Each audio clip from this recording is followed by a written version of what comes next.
Welcome to Working with Clients. In today's session, we'll be looking at how to keep your clients happy. Many people that have worked with clients have said that they cannot live without them and they cannot live with them. And that's because it can sometimes be a very difficult relationship to manage. What's important to remember here is that there are stages in the relationship that can be built which will then establish the expectations. So let's look at these in more detail now.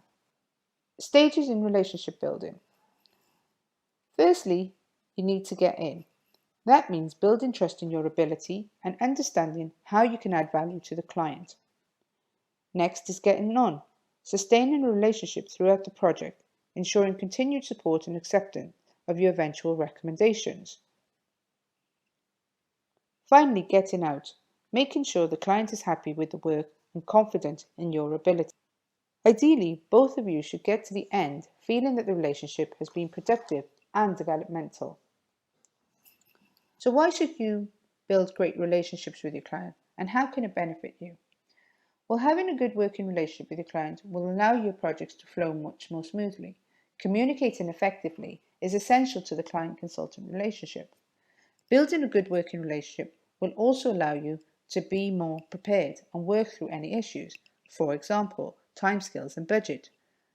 You'll also not dread those client meetings, but you'll feel a sense of enthusiasm and excitement about meeting to discuss the project. Having a good relationship means that if they don't agree with your work, your clients will still be able to discuss this with you. Your clients will also return to you if they have new projects. One of the most important things to do is choose the right clients. So firstly, do your research. Screen any potential clients. What do you know about the business? Are your values aligned? Do not say yes to everything when you have other priorities. Sometimes it is hard to say no, as you may not want to miss out on the experience. Saying yes to everything, however, could result in unmanageable workload. Having said that, it is important that you do take on projects that will help you grow. This will help you develop new skills. Something a little challenging is a great motivator for most people. You also need to look out for red flags and be very cautious here. If the project you're about to take on appears that it is out of your depth, be assertive and say no. It is better to be firm and refuse work than take on work that you cannot actually complete. Understanding things from their point of view. Empathy is essential for any relationship, business or personal. Your client hired you for a reason, and you should be fully aware of what that reason is. You need to understand why they are working on this project. What are they trying to achieve? What's their vision? Have they communicated this to you? Do you buy into their vision? Or are you finding it hard to understand? Put yourself in your client's shoes and learn to think like them. This approach is true whether the client is a solo entrepreneur or a large corporation. Make sure you understand them. It's a major key to success. Communication within a relationship is key. Many issues that arise are a result of poor communication. Frequent, clear, and open communication should be a habit, and look at it as a conversation and not just reporting. Don't create the habit of only communicating at the start of the project and then leaving everything to communicate at the end. Build the habit of keeping in touch consistently. Be professional with all your communication.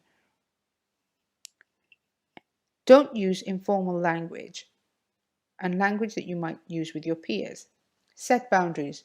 You should have clear boundaries with your clients, and you shouldn't be afraid to make clear what is and what isn't acceptable. A key part of nailing this down is having a clear, strong contract in place before the project starts.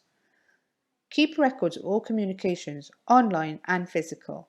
This is important because if you ever need to check back on what was agreed or said, you can find those links. If you make an effort towards arriving at an agreement in the beginning, it makes your working relationship much stronger. Being you. Be a human. Don't put up a business persona. Act as your normal self. People buy into other people first, and they will want to see some of your personality. Be honest about what you can and are willing to do. Be open and firm about how long it takes to finish work. Have empathy with managing expectations.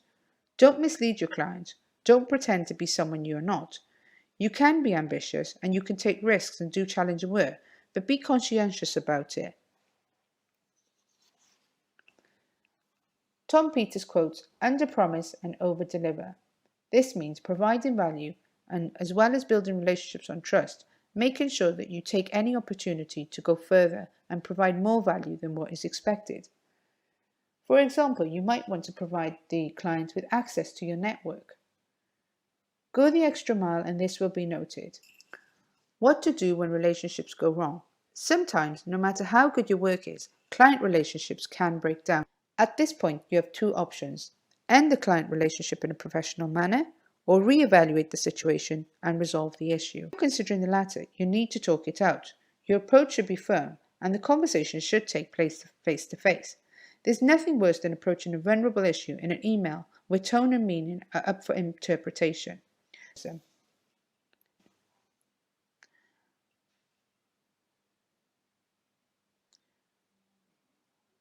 When negotiating, there are a number of key things you need to remember.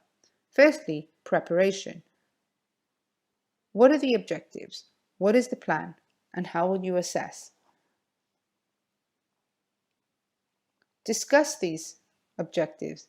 Exchange key messages. Establish trust. Be friendly and actively listen. And then summarize both party objectives. Finally, is propose. Give options, specify in detail what you want to resolve, identify links to other party objectives, and be positively assertive. During negotiation, there are certain words that you need to avoid. Those are no, but, I'm afraid, no, I can't. However, that's impossible.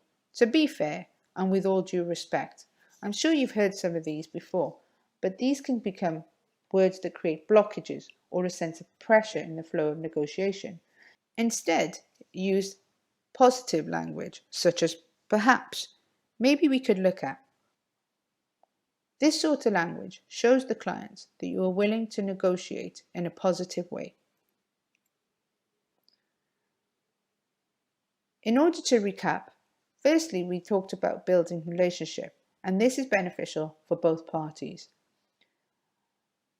The most important thing is really picking the right client and project.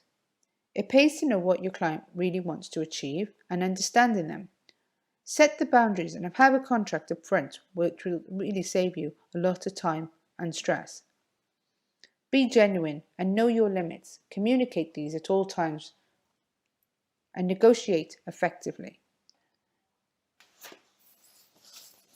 If you would like further training or support, you can visit the Enterprise and Startup page and book onto our weekly workshops.